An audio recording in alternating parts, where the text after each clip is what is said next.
బంగాళాఖాతంలో ఉపరితల ఆవర్తనం కొనసాగుతోంది. రేపటి వరకు అల్పపీడనంగా ఇది మారే అవకాశం ఉంది. దీని ప్రభావంతో ఏపీలో ఇవాళ రేపు పలు ప్రాంతాల్లో వర్షాలు పడే అవకాశం ఉందని వాతావరణ శాఖ తెలిపింది. కోస్తాంధ్ర, యానాం, రాయలసీమలో తేలికపాటి నుంచి మోస్తరు వర్షాలు పడే అవకాశం ఉందని వివరించింది. గంటకు 40 నుంచి 50 కిలోమీటర్ల వేగంతో ఈదురుగాలులు వేస్తాయని తెలిపింది. మత్స్యకారులు వేటకు వెళ్లవద్దంటూ హెచ్చరించింది వాతావరణ శాఖ. మరోవైపు తెలంగాణలో కూడా 4 రోజుల పాటు వర్షాలు పడే అవకాశం ఉందని వాతావరణ శాఖ తెలిపింది. నిర్మల్, నిజామాబాద్, జగిత్యాల, సిరిసిల్ల, నల్గొండ, సూర్యాపేట, మహబూబాబాద్, రంగారెడ్డి, హైదరాబాద్తో పాటుగా మరికొన్ని జిల్లాల్లో వర్షాలు పడతాయని వివరించింది. అక్కడక్కడ భారీ నుంచి అతి భారీ వర్షాలు పడే అవకాశం ఉందని తెలిపింది.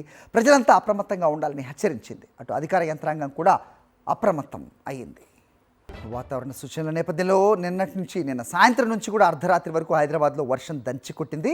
Banjara Hills, Jubilee Hills, Shaikpet, Uppal, Boduppal, LB Nagar, Vanasthalipuram, Hayath Nagar, Amberpet, షామీర్పేట్లో కుండపోతగా వర్షం పడింది.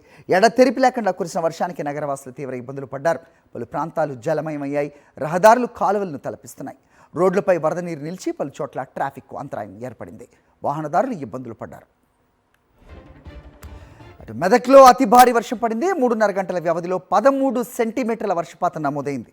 రోడ్లు, చెరువులను తలపించాయి. మెదక్ పట్టణంలోని లోతట్టు ప్రాంతాలు జలమయమయ్యాయి. మెదక్ హైదరాబాద్ హైవేపై భారీగా వరద నీరు చేరడంతో జేసీబీతో మధ్యలో ఉన్న డివైడర్ను అధికారులు తొలగించారు. కరీంనగర్ జిల్లా హుజూరాబాద్లో కూడా భారీగా వర్షం పడింది. లోతట్టు ప్రాంతాలన్నీ కూడా జలమయమై జనజీవనం అస్తవ్యస్తంగా మారింది.